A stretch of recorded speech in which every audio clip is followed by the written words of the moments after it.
नमस्कार, आप देख रहे हैं आज तक। आपके साथ मैं हूं सईद अंसारी।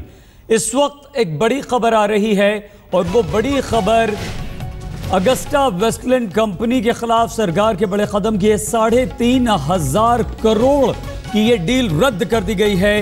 वीवीआईपीज के लिए हेलीकॉप्टर खरीद की ये डील, जिसमें जबरदस्त गड़बड़ी हुई थी और हमारे देश को नुकसान हुआ था, सरकार ने इस डील को रद्द कर दिया है। 3,600 यानी कि 3,500 करोड़ से ज्यादा की चॉपर डील को सरकार ने रद्द कर दिया है। 2010 में इटली की फिनमेकेनिका कंपनी से 12 अगस्टा हेलीकॉप्टर खरीदने की डील हुई थी। उस डील को कमीशन खोरी के आरोपों के बाद रद्द कर दिया गया है।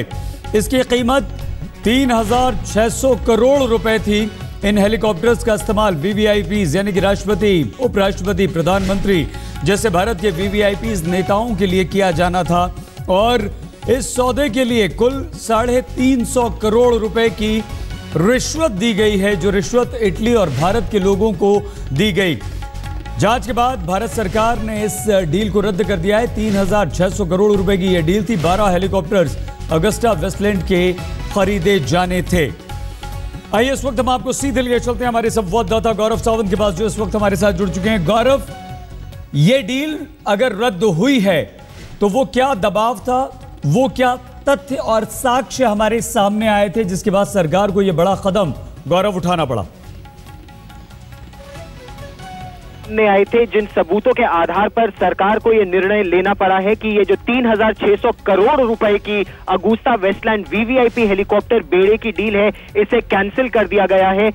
ये निर्णय रक्षा मंत्रालय ने औपचारिक रूप से इसका ऐलान फिलहाल नहीं किया है, लेकिन सूत्रों के मुताबिक उनके पास ऐसे तथ्य है कि इसमें न केवल वायुसेना के कुछ पूर्व अधिकारियों को बल्कि कुछ नेताओं को, कुछ ब्यूरोक्रेट्स को और इसके अलावा कुछ और मिडलमैन को 55 मिलियन यूरोज रिश्वत के रूप में दिए गए थे और उसके आधार पर ये डील हुई थी।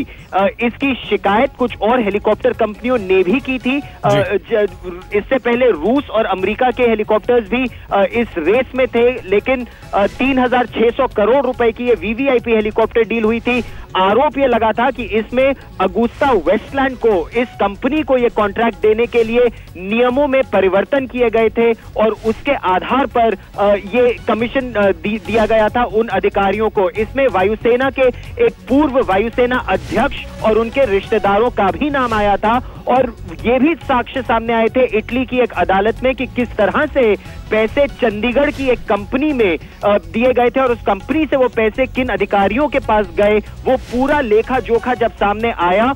इसमें कैग ने भी इन्वेस्टिगेट किया, सीबीआई ने भी इन्वेस्टिगेट किया और उसके आधार पर रक्षा मंत्रालय ने निर्णय लिया कि इस डील को कैंसिल करना होगा। बहुत धन्यवाद गौरव। गौरव सावंत हमारे संवाददाता जानकारी दे रहे थे कि किस तरह से आखिर ये डील रद्द की गई है और एसपी त्यागी, पूर्व वायुसेना प्रमुख का जिक्र यहां पर गौरव ने किया है। बालकृष्ण हमारे संवाददाता इस वक्त हमारे साथ जुड़ चुके हैं। फिनमेकेनिका कंपनी के सीईओ को भी गिरफ्तार किया गया था बालकृष्ण। एसपी त्यागी पर भी आरोप लगे थे, उनके रिश्तेदारों पर आरोप लगे थे। गौरव भी इस बात का जिक्र कर रहे थे। बालकृष्ण, क्या सिर्फ ये डील रद्द की गई है या अब जांच में जो लोग दोषी पाए गए थे या जिन लोगों पर उंगली उठी थी उन पर कोई कार्रवाई की बात सरकार ने की है? बालकृष्ण, देखिए, जो डील रद्द की गई है वो उसका एक हिस्सा है। जांच के बारे में जैसा कि आपको पता है कि सीबीआई इसकी जांच कर रही है। सीबीआई ने इस मामले में 6 अलग अलग कंपनियों के खिलाफ चार्जशीट पहले से दाखिल कर रखी है और वो जांच अपनी जगह चलती रहेगी। जो जहां तक डील को रद्द करने का मामला है, जो नोटिस, जवाब, कारण बताओ नोटिस दिया गया था, जवाब मांगा गया था फिनमेकेनिका कंपनी से कि क्यों ना उनकी डील रद्द की जाए, क्योंकि जब डील की गई थी उनकी शर्तों में, लिखित शर्तों में यह था कि किसी तरह की कोई जो कमीशन, किसी तरह की मिडिलमैन को कोई पेमेंट नहीं की जाएगी। तो उसका वायलेशन के लेकर के नोटिस भेजा गया था, जिस जवाब से सरकार, डिफेंस मिनिस्ट्री संतुष्ट नहीं है। पिछले महीने कार्रवाई चल रही थी, उनको जवाब भेजा गया था, जवाब आ गया था और जिस तरह से कार्रवाई चल रही थी उसे साफ था कि ये डील रद्द होगी, लेकिन कार्रवाई अपनी जगह, जांच की कार्रवाई अपनी जगह अलग चलती रहेगी।